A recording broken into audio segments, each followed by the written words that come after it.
एक महिला Ballia railway station पर अपने 2 साल के बच्चे के साथ मुंबई जाने वाले ट्रेन का इंतजार करती है और उस महिला जो भी देखता बस देखता ही रह जाता। लोगों की बेकरारी बढ़ रही थी क्योंकि वह हद से ज्यादा खूबसूरत थी और इन्हीं बेकरार लोगों में एक नौजवान लड़का भी शामिल होता है। वो उसको कभी पास से तो कभी दूर से, कभी इधर से कभी उधर से उस महिला को निहारते रहता है। वह महिला उसके आंखों में बस जाती है, लेकिन तभी ट्रेन आ जाती है और सारे लोग अपने अपने डिब्बे में जाकर अपने अपने सीट पर बैठ जाते हैं। वह लड़का S7 में बैठता है, वह महिला किसी और डिब्बे में चली जाती है। वह लड़का सीट पर बैठे बैठे उस महिला के बारे में सोचने लगता है जो उसके दिल के गहराइयों में बस चुकी थी। वह इधर उधर देखने लगता है और यही सोचता है कि काश एक बार और उसको देखने को मिल जाए, एक बार और उस महिला की झलक मिल जाए। यह कहानी उत्तर प्रदेश के बलिया जिले की है और उस महिला का नाम बबली होता है। दोस्तों, साल 2022 का वो मई का महीना था जब वह महिला बलिया रेलवे स्टेशन पर 2 साल के बच्चे के साथ मुंबई जाने वाली ट्रेन का इंतजार करती है। ट्रेन आती है और इस दरमियान बलिया रेलवे स्टेशन पर 5 मिनट के लिए रुकती है। दोस्तों, वह महिला बबली उसी स्टेशन पर उस ट्रेन का इंतजार करती है, बहुत ही खूबसूरत साड़ी पहने हुए उस बच्चे के साथ। जब वो बेंच पर बैठी होती है तो सारे लोग उसको हैरानी भरे नजरों से देखते हैं। लगता ही नहीं कि ये इसी का बच्चा है। उस महिला को निहारते हुए एक लड़का उसी के आसपास ही रहता है, उसी के आसपास ही घूमता है। उस लड़के का नाम मुकेश होता है। मुकेश की उम्र 25 साल की होती है। वह भी मुंबई जाने के लिए ट्रेन का इंतजार कर रहा था। दोस्तों, मुकेश बबली को ऐसे निहार रहा था कि मानो जिंदगी में पहली बार वो किसी लड़की को देख रहा हो। जब वो देखता है कि लोग उसकी तरफ देखते हैं तो थोड़ी दूर में जाकर उसको निहारने लगता है, कभी इधर से कभी उधर से। और ऐसे करते करते जिस बेंच पर बबली बैठी थी उस बेंच से एक व्यक्ति उठता है तो तुरंत जाकर वहां मुकेश बैठ जाता है और अपना मोबाइल निकाल लेता है। अब जो 2 साल का बच्चा था बहुत ही चंचल था, कभी इनका बैग छूता है कभी उनका बैग छूता है और बबली उसके पीछे परेशान रहती है। उसके बाद मुकेश अपना मोबाइल निकालता है और मोबाइल में कुछ चलाता है तो वह बच्चा तुरंत उसके पास आ जाता है और उसका मोबाइल देखने लगता है। जब वह मोबाइल देखने लगता है तो मुकेश उसको दुलारने लगता है। वह कहता है कि बेटा क्या देखोगे, कार्टून देखोगे। दोस्तों, उस बच्चे के लिए मुकेश कार्टून लगा देता है और वह बच्चा बड़े गौर से उसको देखने लगता है और इसी बहाने मुकेश को बबली से बातचीत करने का मौका मिल जाता है। वह बबली से कहता है कि मोबाइल देखने में तो माहिर है आपका बच्चा, तो बबली कहती है कि हाँ, जब तक मोबाइल देखता है शांत रहता है, वरना क्या मजाल है कि शांति से कभी 1 मिनट भी बैठ जाए। जब सो जाता है तभी चैन आता है, वरना ये दिन भर चलता ही रहता है। तो मुकेश कहता है कि चलो अच्छी बात है, रोता तो नहीं है। तो बबली कहती है कि नहीं रोता, बहुत कम है, जब भूख लगती है तभी रोता है। दोस्तों, इस तरीके से बातचीत की शुरुआत होती है कि तभी वह बच्चा मुकेश को देखकर मम मम कहने लगता है। तो मुकेश कहता है कि ये पानी मांग रहा है। तो मुकेश ने अपना वो नया बोतल जो कि 20 रुपए का खरीद कर लाया था वो बबली को पकड़ाते हुए बोलता है, लो इसे पानी पिला दीजिए। तो बबली कहती है, नहीं अभी मैं खरीद लाती हूं, आप अपना पानी अपने पास ही रखिए। तो मुकेश कहता है, नहीं मैं अभी ही खरीद के लाया हूं, बिल्कुल नया है, अभी मैंने इसको खोला भी नहीं है, आप पिला दीजिए। कोई बात नहीं है, बच्चा ही तो है। दोस्तों, बबली उसका बोतल ले लेती है, बैग से गिलास निकालती है और फिर उस बच्चे को पानी पिला देती है। तभी ट्रेन के आने का अनाउंसमेंट होता है। ट्रेन अपने निर्धारित समय पर शाम को बलिया रेलवे स्टेशन पर आ जाती है। सारे लोग उठने लगते हैं तो मुकेश बबली से कहता है कि आपका सीट कौन से कोच में है। तो कहती है कि मेरा तो कोई सीट ही नहीं है, अभी चल के देखती हूं, अंदर टिकट बनवा लेती हूं। तो वह कहता है कि मेरा तो S7 में है, मेरी सीट भी कंफर्म है। जैसे वो कहना चाह रहा हो कि चलो मेरे साथ, मेरे सीट पर बैठ जाओ। लेकिन दोस्तों, वो उसको इग्नोर कर देती है और वह दूसरे डिब्बे में बैठ जाती है और मुकेश S7 में जाकर बैठ जाता है। उसके बाद मुकेश इधर उधर देखने लगता है और मन ही मन यही सोचता है कि काश एक बार और उस महिला का दीदार हो जाए। लेकिन वह पता नहीं किस डिब्बे में घुस जाती है और एक खिड़की के बाहर उसी की तलाश में अपनी नजरें दौड़ाता है। लेकिन ट्रेन चल पड़ती है और बबली किसी और डिब्बे में चली जाती है। अब वो उसके बारे में सोचने लगता है कि बहुत ही खूबसूरत महिला थी, अकेली थी, काश उसके साथ सफर करने का मौका मिलता। ऐसे ही 1 घंटा बीत गया। तभी उसके तरफ वह महिला बबली अपने बच्चे को लेकर आती हुई दिखाई देती है। उसको देखते ही वह खुश हो जाता है और दूर से ही उसको ऐसे देखता देता है जैसे कि वह उसी को ढूंढ रही हो। और सच बात तो यह है कि बबली सच में उसी को ही ढूंढ रही थी। उसके पास आती है और कहती है, आपकी सीट है? तो कहता, हाँ मेरी है। कहती है, मैं बैठ जाऊं? तो कहता है, हाँ बिल्कुल आप बैठ जाइए। और मुकेश तुरंत खड़ा हो जाता है, उसका बैग संभालता है।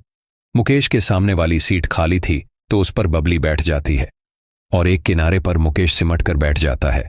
उसके बाद जो बच्चा है उसके लिए वो कार्टून लगा देता है और उसके बाद बबली मुकेश से कहती है कि मेरा टिकट नहीं था टीटी से, मैंने ये टिकट बनवाया है।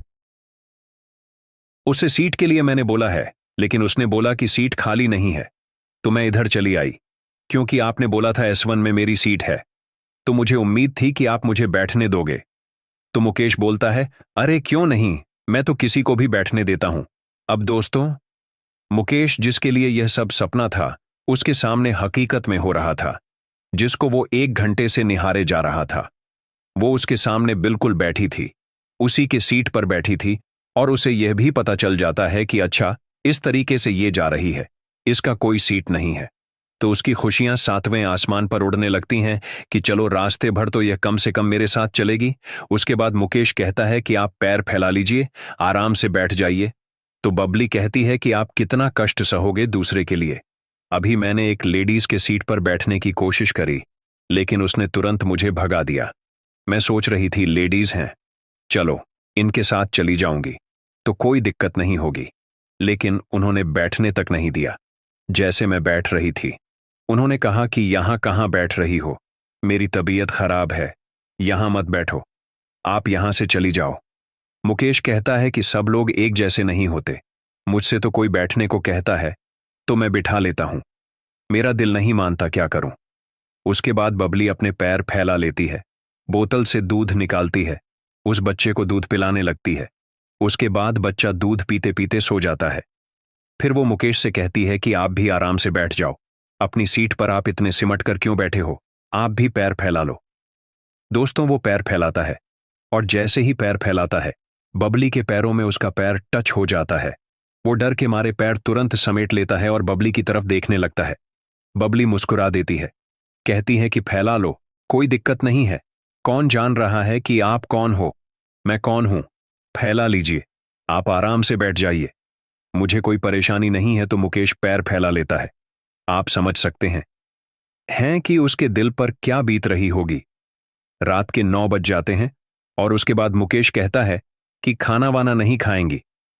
आप तो कहती हैं कि नहीं, मैं खाना नहीं लाई हूं, यह मेरा बेटा बहुत शरारती है, इसने कुछ बनाने ही नहीं दिया, इतना परेशान कर रहा था। तो मुकेश कहता है कि मैं खाना लाया हूं, इसी में से खा लेना, मैं इतना थोड़ी खाऊंगा।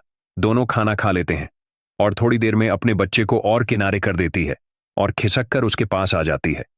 जब उसके पास आ जाती है, दोनों चिप्स खाने लगते हैं, फिर कुरकुरे खाते हैं, कोल्ड ड्रिंक पीते हैं। वह कहती है कि रहने दो, कितना खिलाओगे आप। तो कहता है, अरे कोई बात नहीं, खा लो, फिर पता नहीं जिंदगी में मुलाकात होगी कि नहीं होगी। तो दोस्तों, बबली कहती है मुकेश से कि अगर आप नहीं होते तो मेरे लिए परेशानी बढ़ जाती, मैं कैसे जाती। तो मुकेश उससे बोलता है कि यह बात तो मुझे सोचना चाहिए कि मेरी कितनी खुशकिस्मती है कि आप जैसी खूबसूरत लड़की मेरे बगल में बैठी है, मेरे सीट पर बैठी हैं। यह कहते हुए दोस्तों वह डर के मारे कांपने भी लगता है।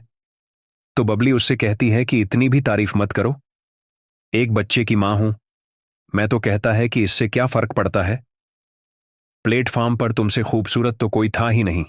मेरा दावा है इस ट्रेन में भी तुमसे खूबसूरत कोई नहीं होगा, मेरा दावा है इस दुनिया में भी तुमसे सुंदर कोई नहीं होगा।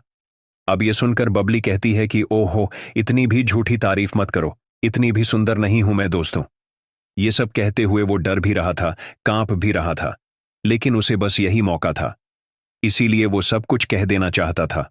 वो बोलता है, सच में आप बहुत खूबसूरत हो, जब से आप प्लेटफॉर्म पर बैठी थी मैं आप ही को देखे जा रहा था।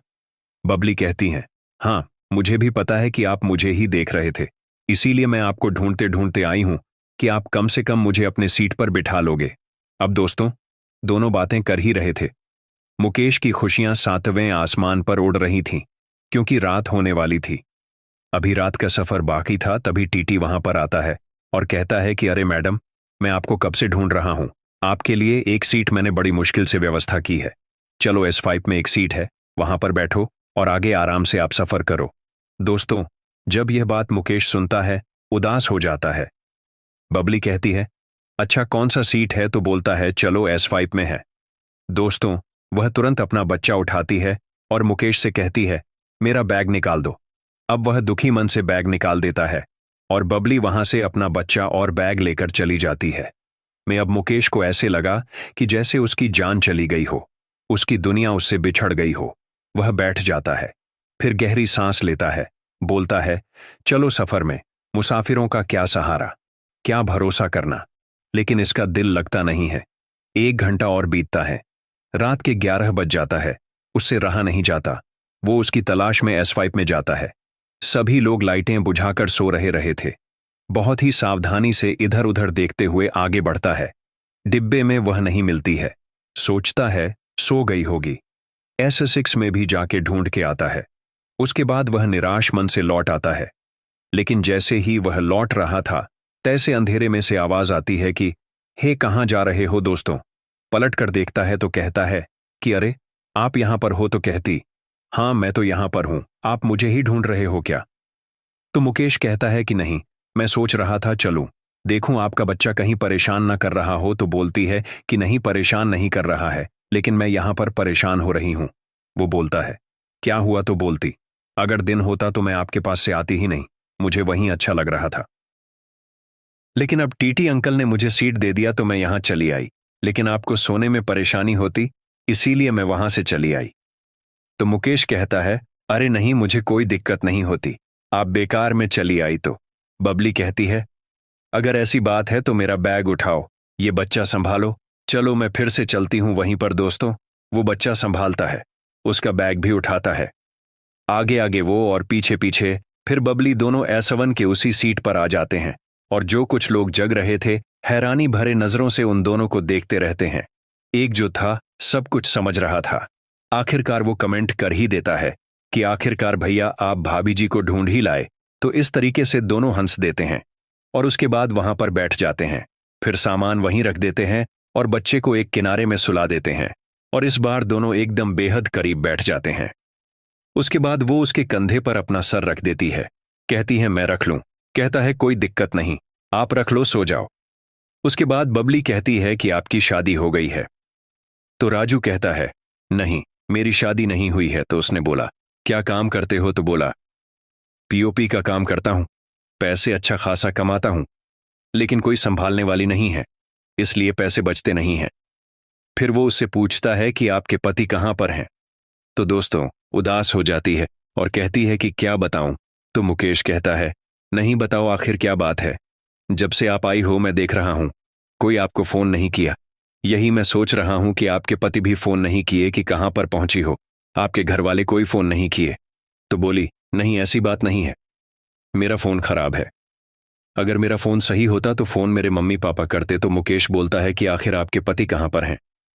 तो बबली बोलती है कि क्या बताऊं उसका, किराए का मकान था। मुंबई में मैं बोरेवली में रहती हूं और वह किराए के मकान को अपना मकान बता दिया। मेरे मम्मी पापा को बेवकूफ बना दिया। धोखे से शादी करी, 2 महीने बाद ही पता चला कि शराबी है, जुआरी है, हर तरह के उसके अंदर ऐब है, टपोरी है। जब तक पता चला बहुत देर हो चुकी थी। 2-3 महीने बीत गए और वो मुझे बेचने जा रहा था। लेकिन वक्त पर मुझे पता चल गया। मेरे पापा ने, मेरे भैया ने उसकी जमकर पिटाई कर दी और उसके बाद वह मुझे अपने घर लिवा कर चले आए। तब से मैं अपने मम्मी पापा के पास रहती हूं। ये बेटा हो गया उसके बाद। अब बताओ, ऐसे चल रही है जिंदगी। तो उसने बोला, अब तुम्हारा पति कहां पर है। तो बबली कहती है, अरे मर रहा होगा कहीं, उससे क्या लेना देना, उससे कोई मतलब नहीं है। तब से उसकी कोई खोज खबर नहीं है। न उसने मेरी शक्ल देखी, ना मैंने उसकी शक्ल देखी है। उससे कोई लेना देना नहीं है। अब दोस्तों, रात के 12 बज गए। दोनों बातें कर रहे थे, धीरे धीरे तमाम तरह की बातें किए और इस तरीके से बातें करते करते दोनों में प्यार हो जाता है। तो कहती है कि अब मुझे नींद आ रही है, मुझे सोना है। कहता है सो जाओ, कोई दिक्कत नहीं है। बबली सो जाती है, लेकिन उसके सर के नीचे कुछ रखने की जरूरत थी। वह मुकेश से कहती है कि क्या मैं आपके पैरों पर अपना सर रख लूं। मुकेश कहता है, यह भी कोई पूछने वाली बात है दोस्तों। वह घूम के इधर आती है, अपना सर उसके पैरों पर रख लेती है।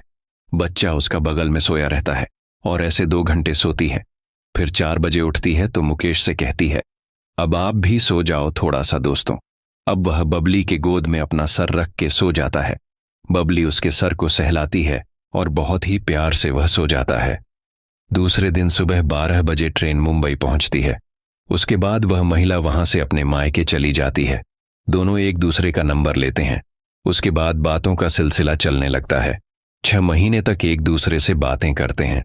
बबली मुकेश को अपने मायके बुलाती है। उसके माता पिता, उसके भैया भाभी सारे रहते थे और इस दरमियान वह घर पर आए थे अपने नानी की सेवा करने। उनकी तबीयत खराब थी तो उसके नानी की तबीयत ठीक हो गई थी, तो इसीलिए अब वहां से मुंबई उस दिन वापस जा रही थी। इस तरीके से अपने मम्मी पापा से भी मिलवाया। 6 महीने बहुत सारी प्यार भरी बातें करने के बाद बबली और मुकेश का जब एक दूसरे से दूर रहना मुश्किल हो गया तो उन्होंने आपसी रजामंदी से परिवार की सहमति से शादी कर लेते हैं और पिछले 5 महीनों से एक बहुत ही शानदार जीवन एक दूसरे के साथ गुजार रहे हैं। तो दोस्तों, यदि यह कहानी आप लोगों को अच्छी लगी हो तो मेरे चैनल को लाइक और सब्सक्राइब जरूर करें।